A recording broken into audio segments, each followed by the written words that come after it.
용서에 대한 확신에 대한 말씀은 사실 제가 작년에 복음에 대한 설교를 하면서 여러분들에게 이미 사형리를 통해 복음에 대한 설명을 하면서 두 번째 제2원리 때 이미 관련된 말씀을 한번 증거하였습니다. 여러분 제2원리 혹시 기억나시나 모르겠습니다. 제1원리는 하나님은 당신을 사랑하시며 당신을 위한 놀라운 계획이 있다는 거였어요. 근데 제2원리가 뭐였었죠? 하나님은 여러분들을 사랑하시는데 우리는 뭐에 빠져 있다고요? 죄에 빠져 있다고 했어요. 제가 죄에 대한 설교를 하면서 여러분들에게 작년 7월과 8월에 이어서 죄에 대한 문제, 죄가 무엇이 있었는가, 원죄와 자범죄에 대한 설명을 하면서 죄의 문제를 해결하기 위해서 우리는 죄인인가 의인인가에 대한 말씀을 나누었고, 우리는 이미 의인이 되었다라는 것을 말씀을 드리면서 우리가 하나님 앞에 회개하면 하나님은 우리의 모든 죄를 용서하신다는 말씀을 이미 한번 여러분들에게 나누었습니다. 이제 오늘과 다음 주에는 이 죄 용서를 받은 우리에 대한 확신에 대한 말씀으로 함께 우리가 조금 더 심화된 말씀을 좀 나눠보려고 합니다. 우리가 다 알고 있는 대로 우리는 이미 죄를 짓고 있었고 우리는 이미 죄인이었습니다. 그럼에도 불구하고 우리는 하나님 앞에 회개하면 하나님은 우리의 모든 죄를 용서하신다고 하는 것을 우리는 믿어요. 여러분들, 그래서 제가 회개와 회개 기도는 다른 거다. 오늘 본문에 나와 있듯이 우리가 하나님 앞에 회개 기도하면 하나님, 우리가 하나님 앞에 잘못했습니다라고 고백하면 하나님은 우리의 모든 죄를 용서하신다. 여러분들이 이것을 분명하게 먼저 믿어야만 그 다음 단계로 넘어갈 수가 있어요. 그래서 오늘은 9절 말씀에 나와 있는 이 말씀처럼 여러분들에게 다시 한번 질문을 하고 말씀을 이어갈까 합니다. 여러분들은 여러분들의 죄를 자백하며, 여기서 말하는 자백이라는 것은 회개 기도를 의미하는 겁니다. 하나님, 내가 잘못했습니다. 자백하며 그는 미쁘시고 의로우사, 미쁘시다는 것은 신실하시다는 거예요. 신실하시고 의로우사 우리의 죄를 사하신다, 용서하신다고 하는 것을 여러분들은 믿습니까? 이게 여러분들이 고백이 나와야 돼요. 여러분들이 하나님 앞에 회개하면 하나님이 우리 죄를 용서하신다고 하는 믿음이 없으면 우리는 이런 실수를 범하게 돼요. 어떤 아버지와 아들과의 대화입니다. 아버지가 아들을 불렀습니다. 사랑하는 아들아, 너가 지난번에 이러한 잘못을 했지 않았느냐? 라고 이야기를 합니다. 그때 아들은 네, 맞아요. 아버지, 제가 아버지 앞에 잘못을 했습니다. 용서해 주세요. 그래서 아들과 아버지는 많은 대화를 통해 가지고 서로 간에 대화를 하고 이제 알았다. 내가 너의 죄를 용서하마. 라고 얘기했어요. 근데 그 다음날 아들이 또 왔어요. 아버지, 제가 어저께 아버지하고 얘기를 했는데 아버지가 제 죄를 용서해 주셨는데 정말로 제 죄가 용서를 받았나요? 한 번만 더 용서해 주었다고 얘기해 주세요. 라고 얘기하는 거예요. 그래서 아버지는 어저께 내가 용서했지 않았느냐? 너는 이제 더 이상 그거에 대해서 내가 왈가왈부하지 않을게 용서해 줄게 라고 얘기를 했어요. 근데 그 다음 날이 되었어요. 아들이 또 하는 거예요. 아버지, 정말로 제 죄가 용서를 받았나요? 제가 아버지가 용서해 주셨다는 얘기를 들었는데도 제가 마음에 자꾸 의심이 들어요. 정말 용서를 받았는가 확신이 들지 않아요. 이거 똑같은 어떤 이야기예요. 여러분들이 오늘 본문 말씀에 나와 있듯이 죄를 자백하면, 하나님 내가 잘못했습니다 라고 자백하면 그는 분명히 미쁘시고 의로우사 우리 죄를 사하시며 용서하신다고 하는 이 확신, 믿음이 여러분들에게 먼저 있어야 하나님이 그 다음에 이제 너에게 어떤 이야기를 할 수 있는. 근데 이 죄책감이라고 하는 거는 이 죄에 대한 문제를 여러분들이 해결하지 않으면 계속 사람은 이 죄의 굴레에서 벗어나오지를 못하는 거. 다람쥐 쳇바퀴 돌듯이 계속 그 죄의 문제로 여러분들이 고민하는 거예요. 자, 그래서 여러분 다시 한번 마지막으로 한 번 더 질문합니다. 여러분들이 하나님 앞에 죄를 자백하면, 즉 회개 기도하면 하나님은 미쁘시고 의로우사 우리의 죄를 용서하신다는 것을 분명하게 믿습니까? 아까보다 훨씬 더 세요. 여러분 이걸 분명하게 믿으셔야 돼요. 이 확신이 없으면 여러분들이 하나님 앞에 신앙생활을 하기가 어려워요. 왜? 오늘 본문 말씀 5절 말씀해 보세요. 우리가 그에게서 듣고 너에게 전하는 소식은 이것인데 하나님은 뭐라고 나와 있어요? 빛이래요. 빛. 하나님은 빛이시고 그에게는 어둠이 조금도 없으시다는 거예요. 자, 하나님은 빛이시고 하나님은 어둠이 없는데 우리는 어떠한 사람이에요? 우리는 죄 가운데 있잖아요. 우리가 하나님 앞에 늘 죄를 짓잖아요. 자범죄에 대한 죄를 짓잖아요. 그래서 죄를 짓는데 우리가 하나님하고 어떻게 사귈 수 있어요? 여러분, 빛 가운데 거하시는 하나님과 우리에게 어둠이 있는 자가 어떻게 사귈 수 있냐는 거예요. 8절 말씀입니다. 7절 말씀입니다. 그가 빛 가운데 계신 것 같이 우리도 빛 가운데 행하면 우리가 서로 사귐이 있다. 여러분, 하나님도 빛 가운데 계시는 것처럼 우리도 빛 가운데 행해야만 우리가 서로 사귐이 있는 거거든요. 근데 중요한 것은 뭐예요? 우리가 빛 가운데 있지 않잖아요. 우리가 또 죄를 짓고 있잖아요. 여러분들 이 한 주간 또 지난 한 주간 또 1년 전에 말씀을 나눴던 것 가운데 여러분들 죄를 안 짓고 사는 사람이 누가 있을까요? 로마서 3장 23절은 말씀하고 있습니다. 모든 사람이 뭐를 범하였다고요? 죄를 범하였잖아요. 근데 로마서 6장 23절도 뭐라고 말씀하고 있어요? 죄의 삭은 사망이에요. 여러분 가운데 죄를 다 지었단 말이에요. 근데 죄를 지으면 사망을 이르게 되는데 여러분들 그럼 다 죽어야 되잖아요, 지금. 근데 여러분 지금 죽어 있어요? 살아 있어요? 살아 있잖아요. 그럼 뭐예요? 하나님 말씀에 죄를 지으면 죄의 삭은 사망이라고 하는 이 사망이 영적인 분리 상태를 의미하는 거라고 말씀을 드렸어요. 하나님과 우리가 분리가 된 상태를 우리가 죄의 삭은 사망이라고 얘기하는, 죄를 지으면 하나님과 분리가 될 수밖에 없어요. 하나님은 의로우시고 빛이신데 우리는 여전히 죄 가운데 거하잖아요. 근데 어떻게 이게 같이 사귈 수가 있냐는 거예요. 그게 안 되기 때문에 예수님께서 오늘 다시 한번 우리에게 그 방법을 말씀을 하고 있는 거예요. 자, 그렇다면 우리가 죄 용서에 대한 확신을 여러분들이 고백을 하고 있는데 실제로 내 머릿속으로는 알아요. 내가 회개 기도하면 하나님이 우리 죄를 용서해 주셔요. 그걸 내가 머릿속으로는 알아. 근데 우리의 행동은 어때요? 알면서도 또다시 뭐를 해요? 또다시 죄를 짓는다는. 그러니까 여러분들이 이 죄 용서의 이 죄의 문제에 대해서만큼은 우리가 이 정확한 확신을 가지고 있지 않으면 계속해서 딜레마에 빠지는 거예요. 어떤 한 믿음의 사람이 이런 고백을 합니다. 저는요, 하나님 앞에서 죄 사함을 받았습니다. 용서를 받았어요. 그 이유는 예수 그리스도의 보혈 때문입니다. 라고 분명한 고백을 해요. 참 위대한 고백입니다. 오늘 본문 말씀 7절 말씀이 나와 있듯이 후반절입니다. 그 아들 예수의 피가 우리를 모든 죄에서 깨끗하게 하실 것이요 라는 걸 저는 믿음으로 고백을 합니다. 맞습니다. 잘 고백하는 겁니다. 그걸 믿으면 우리는 죄에서 해결됩니다. 근데 그 죄는 원죄의 원죄. 아담 이후에 가지고 있는 이 죄성에 대해서 원죄가 이미 해결받습니다. 그리고 또한 자범죄도 우리는 이미 해결을 받아요. 그 방법은 우리가 얘기했듯이 회개 기도하는 겁니다. 자, 그분이 이렇게 얘기를 해요. 저는 분명히 예수의 피를 믿음으로 죄가 사해졌다는 걸 믿습니다. 근데 문제는 왜 다시 저는 또 죄를 지을까요? 라는 질문이에요. 여러분도 동일한 고백이지 않습니까? 이미 나는 죄가 용서함을 받았어요. 죄 용서에 대한 확신이 있어요. 근데도 불구하고 우리는 여전히 죄 가운데 거한다는 거예요. 그래서 우리가 이 확신과 이 머릿속에 가지고 있는 어떤 우리의 지식과 우리의 행동에 대한 딜레마에 빠질 수밖에 없다는 거예요. 자, 그래서 오늘은 여러분들이 죄 용서의 확신을 가지기 위해서는 이 본문이 기록되어 있는 이 성서적인 배경, 그리고 어떻게 하면 좋을지에 대해서 우리가 함께 말씀을 나누려고 합니다. 먼저 여러분들이 이 요한일서에 대한 성경 말씀에 대한 배경을 조금은 깊이 들어가 볼 필요가 있어요.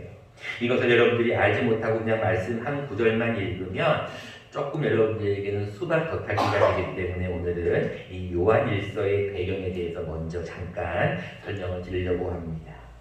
요한일서 1서 2서 3서 가운데 1장 1절의 말씀을 잘 보면 이렇게 말씀이 시작이 됩니다.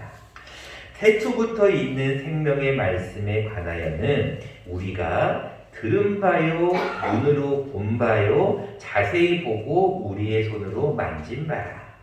여러분들 신약 성경의 많은 서신을 보면 요한도 마찬가지고 서신들을 보면 먼저 이렇게 잠깐 먼저 인사를 먼저 하고 그다음 본론으로 들어가는 게 모든 서신의 기본적인 틀이에요. 근데 이 요한일서를 기록한 이 요한은 처음에 무엇이 그렇게 급했던지 이 생명의 말씀에 대해서 정확하게 먼저 본론을 바로 들어가 버립니다.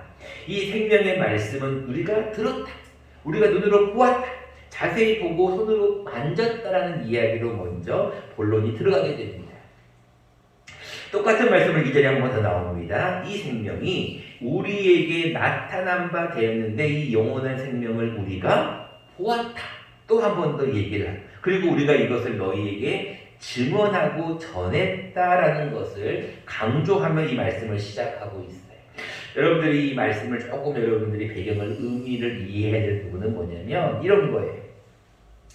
그 당시에 요한일서를 쓸 당시에 AD 한 90년 정도 되는데 이 당시에 이단이 굉장히 많았습니다. 이 이단이라고 하는 것은 지금의 말하는 이단하고 거의 비슷한 그 당시의 이단이에요. 어떤 얘기냐면 여러분들이 많이 들어보셨을 거예요.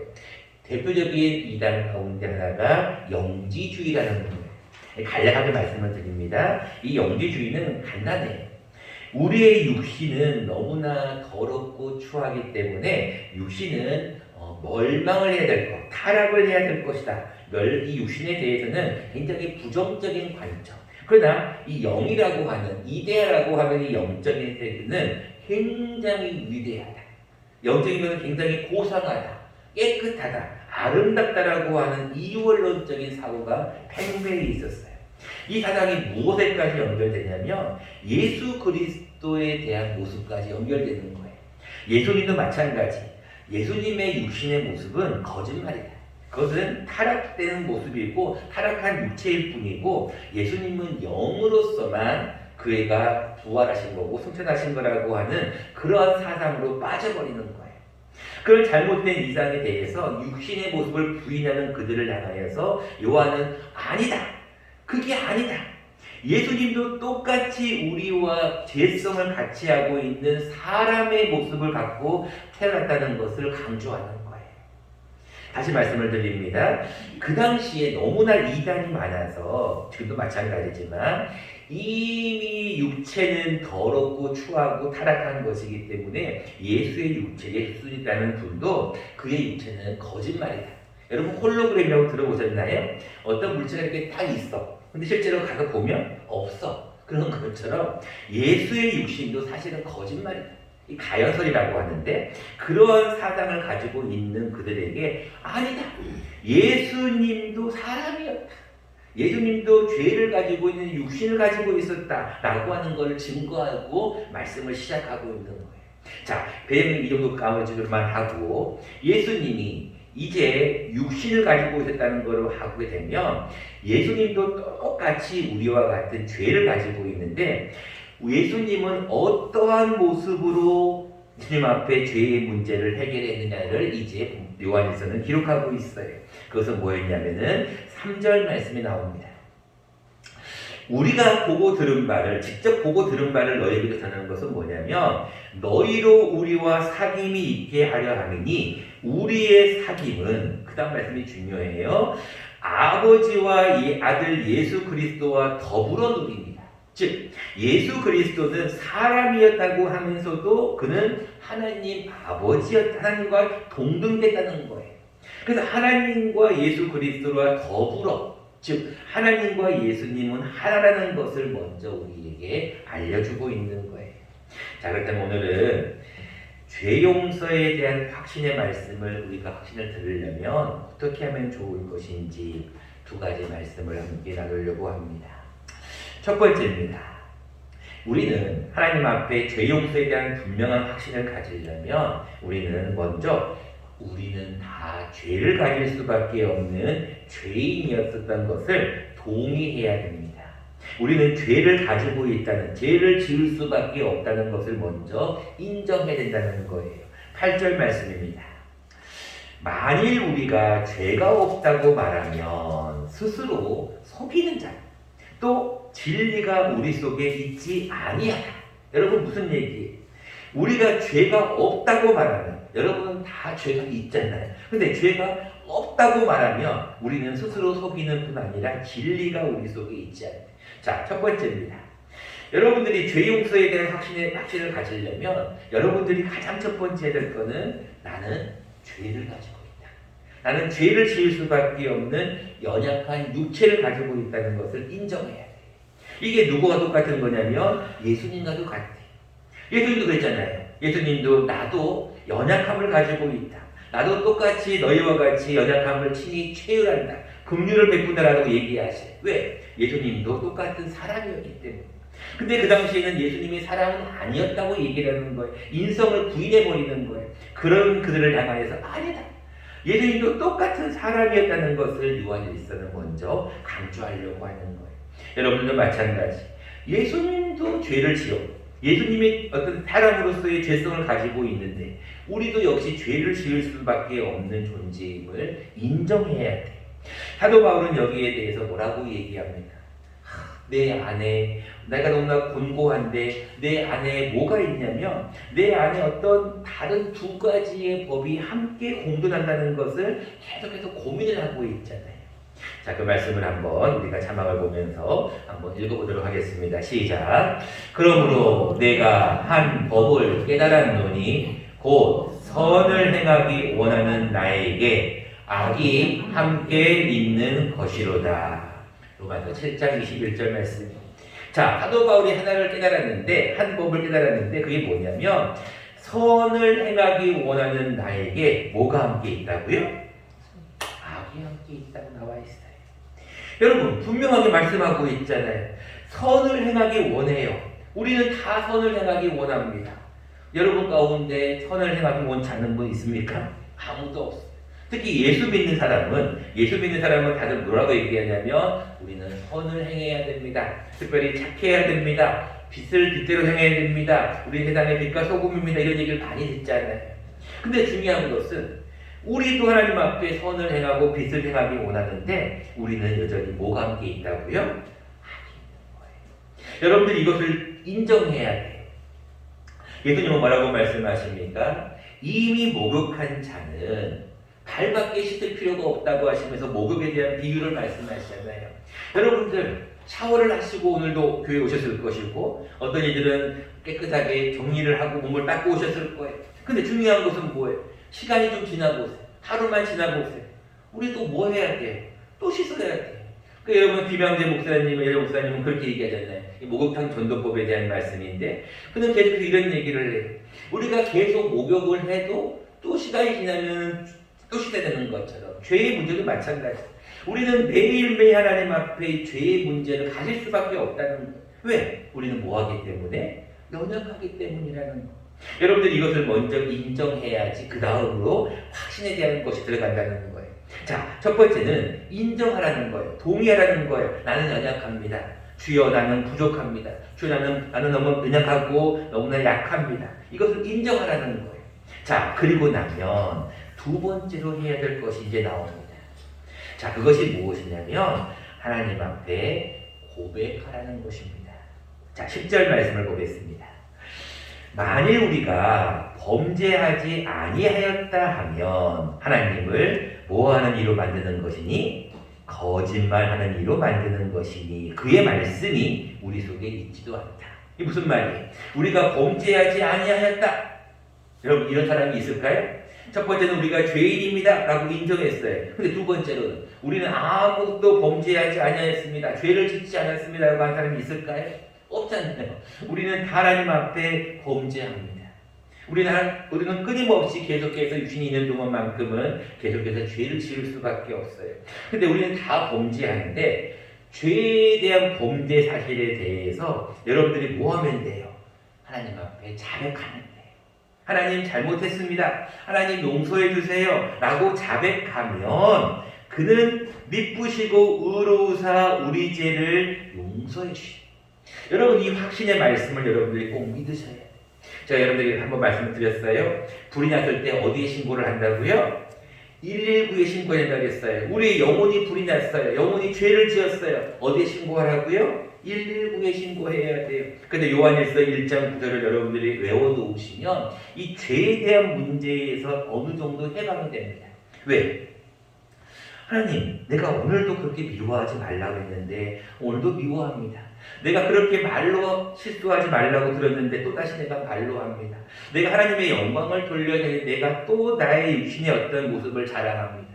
우리는 계속해서 우리의 연약함을 하나님 앞에 고백할 수밖에 없어요. 그런데 고백하는 것이 허공을 향해서 고백하는 것이 아니라 고백만 하면, 자백만 하면 용서해 주십니다. 여러분 이 사실을 분명하게 믿으셔야 돼요. 이것이 신약에만 나와 있는 게 아니라 구약에도 여러분들 죄에 대한 말씀이 나와 있어요. 같이 한번 자막을 보고 함께 한번 읽어볼까요? 시작. 자기의 죄를 숨기는 자는 형통하지 못하나 죄를 자복하고 버리는 자는 불쌍히 여김을 받으리라. 아멘. 여러분 잠언서 28장에도요 분명하게 나와 있잖아요. 신약 성경에만 나와 있는 것이 아니라 구약 잠언서에도요 죄를 숨기는 자. 여러분 죄를 숨기면 어떻게 됩니까? 죄가 안 밝혀질까요? 밝혀집니다. 안 밝혀지는 건 없어요. 마찬가지. 죄 용서를 받으려면 하나님 내가 이거 잘못했어요. 용서해. 먼저 고백을 해야 될 거 아니에요. 그래서 뭐라고 나와 있어요? 죄를 자복하고 버리는 자는 하나님이 불쌍히 여겨주시는 거예요. 여러분들 하나님 앞에 이 고백의 의미가 그렇게 중요한 거예요. 여러분 구원도 마찬가지잖아요. 사람이 마음으로 믿어 의에 이르지만 무엇으로 하면 구원을 받는다고요? 입으로 시인해야 구원을 받는 거예요. 사람이 마음으로 믿어 의에 이르지만 입으로 시인하여 구원을 받는 거예요. 시인이 그만큼 중요한 거예요. 죄도 마찬가지입니다. 하나님 내가 잘못했습니다 라고 하나님 앞에 회개 기도를 해야 돼요. 근데요 어떤 문제가 있는지 아세요? 이 영지주의자들은요 지금의 구원파랑 거의 비슷한데 이런 얘기를 합니다. 아까 말씀드렸죠? 육체가 너무나 악하다, 육체가 너무 더럽다, 육체가 너무 추하다, 아무것도 아니다. 그렇기 때문에요 그들은 쾌락주의에 빠집니다. 아이고 뭐 육체가 아무것도 아니기 때문에 내 마음대로 그냥 하고 싶은 대로 다 해버리면 돼. 쾌락주의. 이게 여러분 구원파하고 똑같은 거예요. 한번 우리는 구원받았기 때문에 우리는 행동을 아무렇게나 해도 된다고 생각하는 거예요. 그래서 회개를 안 합니다. 왜요? 아니 한번 우리가 예수님께서 보혈을 흘리셔갖고 십자가에 죽으셔서 나의 죄가 용서받았는데 더 이상 뭐 죄가 뭐가 문제가 되느냐? 이들은 이렇게 주장을 해요. 어떻게 생각하십니까 여러분들은? 그럴 수도 있잖아요. 가만히 생각해 보세요. 예수님이 십자가에서 못 박혀서 피를 흘리셔서 우리의 원죄와 자범죄와 용서를 받았어요. 그러면 우리가 또 죄를 지어도 뭐가 문제야? 이미 용서받았는데. 이런 생각을 가지고 있는. 또 더 나가서 어떻게 나가는지 아세요? 아니다. 우리의 몸은 계속해서 우리 자신에 대해서 고난을 줘야 된다. 우리 몸을 계속해서 우리가 못살게 굴어야 된다. 왜? 우리 육체가 더럽기 때문에 육체를 계속해서 힘들게 만들고 어렵게 만드는 금욕주의에 들어가는 거예요. 여러분, 이 쾌락주의나 금욕주의가 다 극단으로 빠지는 거예요. 육체는요, 우리의 육체는 더러운 것이 아니에요. 예수님이 뭐라고 말씀하십니까? 가장 큰 두 계명을 말씀하잖아요. 하나는 마음을 다하고 목숨을 다하고 뜻을 다하여 내 하나님 여호와를 사랑하라. 둘째는 이와 같으니 내 몸을 아끼라. 여러분 몸을 아끼셔야 돼요. 육체가 더러운 것이 아니고 추한 게 아니에요. 우리 육체가 죄를 지을 수밖에 없지만 그렇다고 해서 육체가 악한 것은 아니에요. 여러분이 육신에 대해서도 잘 관리를 하셔야 되는 것을 말씀하고 있는 거예요. 그러기 위해서는 우리의 육신에 대해서 너무나 지나친 쾌락주의나 금욕주의는 위험하다는 것을 말씀하고 있어요. 말씀을 맺고자 합니다. 여러분, 죄 용서에 대한 확신에 대한 말씀은 굉장히 중요한 우리 크리스찬들의 주제입니다. 왜? 우리는 죄에 대한 문제 때문에 고민할 수밖에 없어요. 이번 주에도 어떤 분하고 잠깐 얘기를 하다가 그분이 또 그런 얘기를 하더라고요. 목사님, 제가 요즘요 잠을 못 자겠대요. 그래서 왜? 그랬더니 제가 요즘은 죄책감이 들어가지고요. 밤에 자꾸 꿈에 나타난다는 거예요. 여러분, 죄를 지으면요, 사람은요, 잠 못 자게 돼 있어요. 죄를 지으면요, 이 죄책감뿐 아니라 양심이 가만히 있지를 않아요. 왜? 두렵거든요. 온전한 사랑이 두려움을 내어 쫓는다고 말씀하잖아요. 두려움에는 뭐가 있다고 했어요? 형벌이 있기 때문에. 여러분, 죄를 지으면 어쩔 수 없이 두려움이 있을 수밖에 없고, 죄를 지으면은 이거에 대한 막 어쩔 수 없는 내 마음 속에서 양심이 가만히 있지를 않아요. 자, 그럴 때 어떻게 하면 좋을까요? 간단합니다. 하나님, 저는 죄를 지었습니다. 고백하세요. 하나님, 저 잘못했습니다. 제가 이런 죄를 지었습니다. 인정해야죠.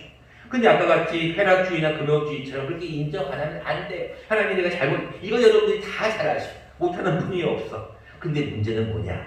인정은 다들 하는데 이 내 마음에 있는 양심도 그걸 증언하는데 문제는 회개 기도를 하지 않아요. 하나님, 잘못했습니다. 용서해 주세요. 그리고 내가 하나님 앞에 용서를 구하면 그 다음에 확신을 가지셔야 돼요. 아까 제가 했던 예화처럼 아버지와 아들 예화예요. 아버지가 알았다. 너 제가 용서받았다. 그럼 그걸로 끝인 거예요. 근데 우리는 그걸 믿지를 않아요. 내 죄가 정말로 용서받았을까? 내 죄가 정말로 사해졌을까? 이거에 대한 조금 더 구체적인 말씀은 그럼 다음 주에 이어서 말씀을 나누겠습니다. 여러분, 이번 주에 꼭 기억할 것은 회개 기도입니다. 하나님, 내가 잘못한 것이 있습니다. 내가 인정합니다. 내가 동의합니다. 그리고 하나님 앞에 회개합니다. 하나님, 내가 회개할 테니 나의 죄가 용서받았음을 믿습니다. 이런 믿음으로 살아갈 수 있는 저와 여러분 되시기를 간절히 축원합니다.